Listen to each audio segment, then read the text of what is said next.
Hi guys, so today's topic is lymphatic systems. Okay, so made notes because I have to read where the location of the lymphatic nodes are. Okay, but first and foremost, I wanted to stress the fact that lymphatic system is also our immune system. Okay, and I'm gonna be explaining this briefly later on in correlation to how it is on immune system. Okay, so when you go to the doctor, sometimes they will feel your clavicle right underneath. They're feeling for your lymphatic nodes because that's where the subclavian, the trunk, right, where it goes back into the veins, like those lymph nodes, right? So those are where it goes back into the blood vessels. Okay, because so we have 600 of lymph nodes in our body, and I'm gonna be reading to you the location because I I remember mostly that. So the crane, the cervical, right? There's a lot here, like I said, underneath your clavicle, right? And then the axillary, right? And then inguinal, like between your in here, your inguinal between your leg. How do I explain? Between the legs and this part here, there's lots in there. Okay, and then the vertebral, it's where the right thoracic. Okay, I'm gonna explain this briefly. So because we're as a massage therapist, this is really important if you're doing the manual lymphatic drainage, right? So where are you gonna do all those you know you have to know all where you're supposed to dump them, right? If you're doing the lymphatic, because it's just like a very soft touch, and it's it has to be systemic and it has to be rhythmic as well, and the touch has to be constant. So you have to have a steady hand, right, of doing that, and you have that consistency, and also knowing where you should drain them. Okay, so from your head, half of your head to your right thoracic, um, referring to here. So from your head to your right thoracic, it's going to drain to your right thoracic duct. Everything else to the left, from your head to foot, and also remaining of your other right half, which we didn't talk about, will drain into the left thoracic duct. That's why the left thoracic duct is, um, in terms of width, is bigger than the right thoracic duct. Okay, and then like I said, it goes back in here. Okay, so what's happening here? I'm going to explain how it's going to happen, because this is what this channel is all about, is simplifying them and getting them into, for you to be able to put them together and visualizing them into your brain, because whoever comes into this channel would mostly have their anatomy already, and it's just for them to recall, or also their student who wants to get this things in learning to be a permanent, and not really relating to pictures and notes that they don't know the correlation of how it works. Okay, so say for we're just start with the blood vessels. Okay, so if let's say there's an infection in the blood vessel that's systemic, if there's a infection in the local, let's say the tissue, in the any of soft tissue, and any tissue that is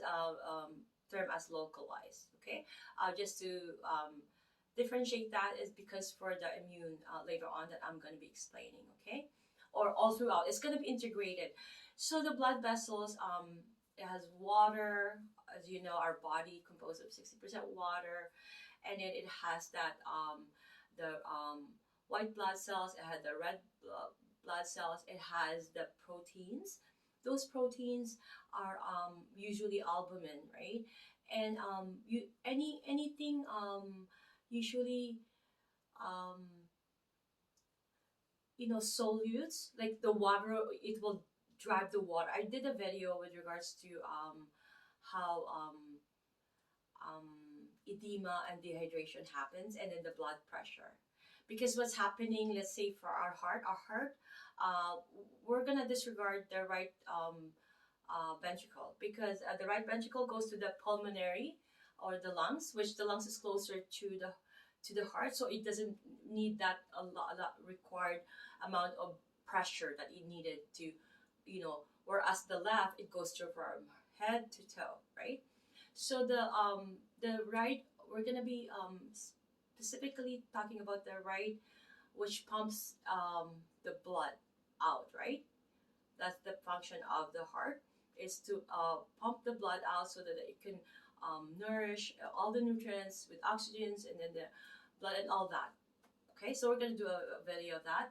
So it goes. So when that heart pumps, there's that pressure in the blood vessels, and the blood vessel will like stretch, right? And that's what the systolic. And then when it relaxes, that's when the diastolic, right? So now then it goes down to, it's gonna go down to from to your brain, to every organs, right? Most specifically, the that's why the lymphatic system is also responsible for the digestive. So it goes to the GI tract. 25% of it goes to the GI tract, and then 5% goes to the skin. So at the where the capillaries like exchange, right? Um, 5% goes to that, which is 26 more so, or of mercury. Okay, so if we were to measure it that way, um, you know, sorry, I turned off the lights. So we're usually it's like 26 um, millimeters of mercury. Okay, and now we're gonna be talking about the pressure of the protein, because proteins are, they can't pass through the blood barrier. There's that blood barrier.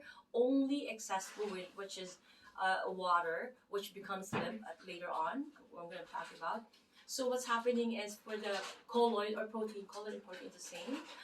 The colloid of blood pressure is because of the protein putting pressure, and it's what's happening is it's getting the water from the tissue fluid um, driven to the solutes, which is the albumin, right? The protein that's present in our blood plasma in the blood vessels, right? So that's what's happening, and then the blood, and for the blood pressure, that's what's happening is it's going to push out the excess fluid, right, out to the tissue fluid. And what's happening, there's that third system, which is the lymphatic system. So the capillaries of the lymphatic vessels will actually track all those fluids, excess fluid, and bring them back to the cardiovascular system. Okay, so that's what's happening. It's like a loop. So I'm going to be talking about a little bit about the lymphatic blood vessels, right? As we all know that the arteries, there's very like excessive pressure, right? Because it has to go from head to toe, right? Whereas the veins, it's not as much pressure, right?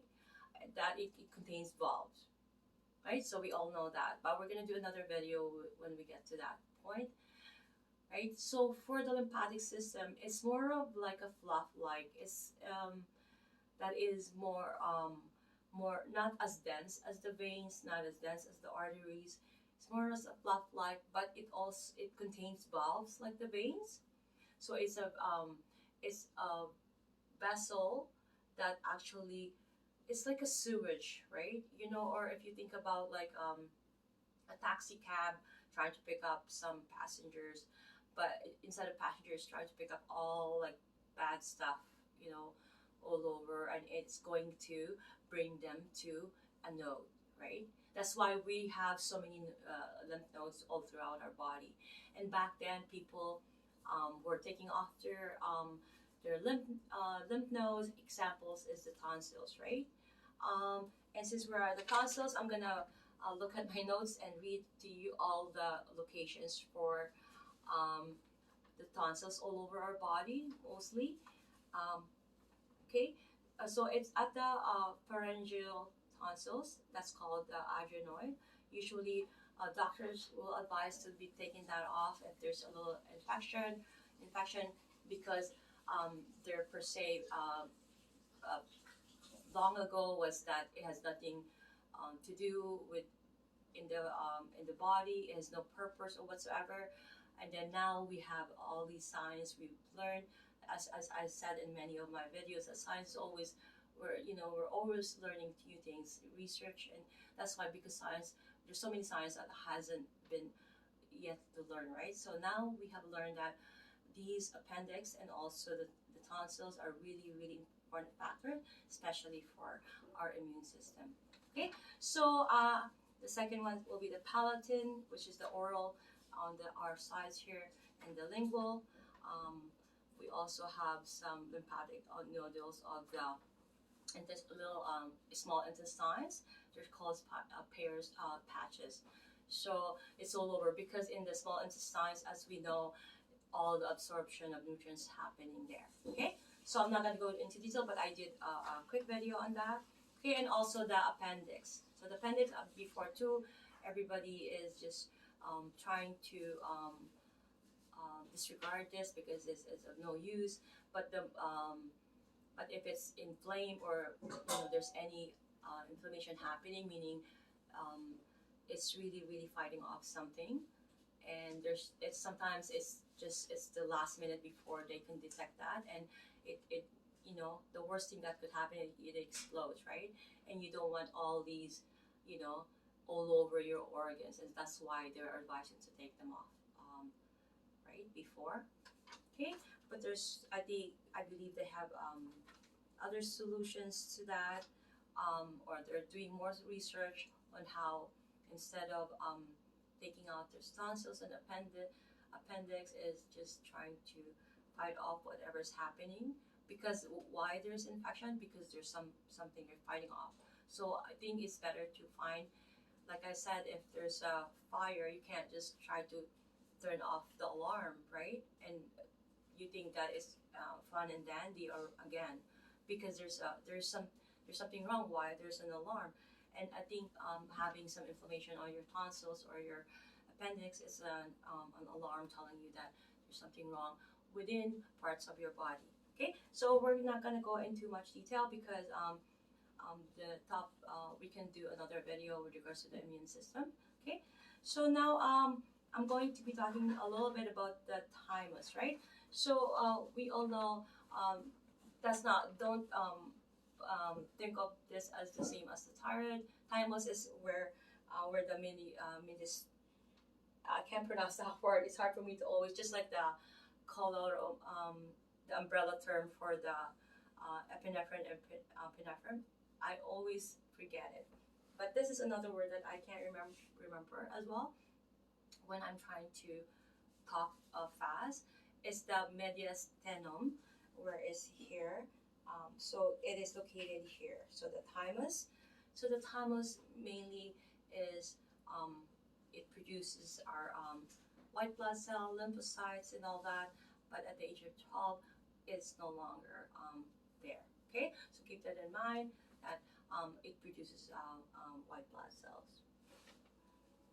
Okay, and spleen. I need to talk about the spleen a little bit, because it is more so a supporting system of the lymphatic system. Okay, so it's a blood reservoir. I don't know if I'm pronouncing that right, but so if a person got into an accident and they broke their spleen, what's going to happen is that they're gonna have internal bleeding, because there's like tons and tons of blood, in just second of let's say if there's an hemorrhaging, right? Because it's a blood reservoir, like I said, which is the in the white pulp, because there's red and white pulp. So in the white pulp, it contains a lot of lymphocytes and macrophages, which is the the T cells, right? And we all know that white blood cells is our immune response or immune system, right? They are very, very important to us. So spleen is big, really contributing factor in our immune system. Okay, so spleen is located below our diaphragm, right? Do you know that diaphragm is our like that muscle? It's like a big dome between our organs and our ribs. Okay, so that's the diaphragm, and then the spleen is located there, and our stomach is below the spleen. Okay, so I just want you to have a vision of where it is, or you can go back to your anatomy and check where your spleen is located at. Okay, so for the red pulp, usually these are all the sinuses, right? Um, for the blood cells and all of that. Okay, so just to um, differentiate that. And okay, so I wanted to talk a little bit about the lymph. The lymph is, remember I mentioned that process of it's like an osmosis, where the water from the tissue fluid is being driven to the solute, which is the albumin, which is the protein, and on the other and also the water from the blood vessel is being squeezed out, right, because of the blood pressure, okay, out to the tissue. But there's more going in than coming out, okay, because this will maintain, that's the maintenance of our body, so we don't have any edema, right, because if there's more or even of going in and out, that will start for edema, right? I did a video of edema and dehydration. So if you that process, it goes back and to the tissue, right? And whatever the capillaries of the lymphatic blood vessel will take, once it reached to that, it's called lymph.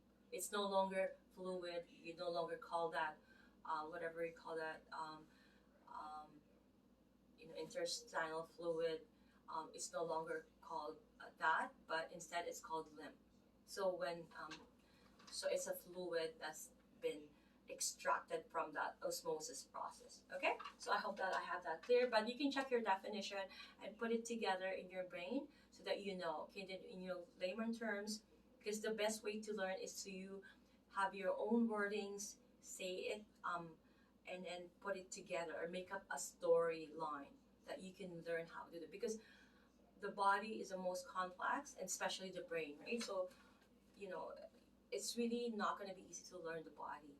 You really need to know how to do a tactic on how to have this permanent information to you, right? Especially if you're going to be in the therapy field, like the body is the most important factor. Is all the map.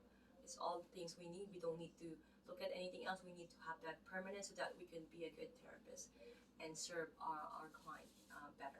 Okay. Okay, so just checking what I have not missed here, but I'm going to be talking about the disorder, because any obstruction of the lymph could be called lymphedema. Okay, and also if you heard of elephantism, it is a disorder where there's a blockage, right? And what's happening is this doesn't happen in North America. I live in Toronto, Canada, right, most of my life, but I came from Philippines, right? And most of my life, to half of my life there, it's a tropical country, so they're more prone to elephantism. Sorry. It's I'm not gonna. I may do a video separate about that, but you can do your own research. It's from a mosquito, similar to malaria, where there's a blockage and there's that infection happening in the lymphatic blood vessels. But if you want, you can do a research that on YouTube. There's a lot of information, but your aim is for you to remember, have these things permanently stored in your brain. So as a therapist, that's your aim. Okay. So and for there's people that have this radical mastectomy, right? So there's that belief. I don't know now because it keeps changing, right? Even like in the nutrition, Like, it keeps changing, and I'm not gonna get into that. So just to avoid the debate, because sometimes that's why I don't put on my comments, because everyone's fighting now because of these information getting mixed. But so I am just gonna be talking about how before they believe that the way to mastectomy is just taking out the other, because they believe it's a cancerous cell, right? So therefore, because it's just one network of lymph, so they could easily infect or have it could easily proliferate in the other breast. So they will take out the other one. Nowadays, there have been some research that there's a way to preserve. I am not sure of the details, and I'm not here to talk about that. I just mention it for the fact because there's people, and I'm not gonna mention any. I know a lot of popular people that has done that because there it turns into cancerous cell. And I did a video about cancer, right? So it could proliferate or metastasize of a faster rate depending on the severity of the cancer, right? On how the stage, okay? But let's if you want to go to your note back to that. Okay, so other autoimmune, we know that lupus is when our bodies is attacking our own skin and our own joints, right? President Marcos died of lupus because I come from Philippines, and that's my nature land, like country, homeland, and he's a popular president, as we all know. That's what actually he died of. And myasthenia gravis is more so when the body's attacking all the muscles of the body, right? I believe I did a video of that, a short video, but I could also make a thorough explanation of it. And then the ulcerative colitis is when our small intestine, I have mentioned earlier that the small intestine, especially the right, the duodenum, where it's all being absorbed, the nutrients, right? So what's happening if there's ulcerative colitis? That there's going to be inflammation and infection, right? So that's something that is it's the body's doing its own attack, and we really don't know what's causing this autoimmune system disorder, right? Like, our bodies are attacking our own body, just like in the instance of multiple sclerosis, right? It's like a nervous system is being affected. The demyelination, where the axons of the neurons. I didn't make a video yet, but it's the myelination of the axon that's being really destroyed, and slowly, if my memory serves me right, because it's been a long time, but you have to look at your notes as well. But it's being it's a degenerative disease, right? But if you were to compare ALS, it's a physical disease, versus MS. MS is manageable. Like, they can outlive life. As ALS, they could die because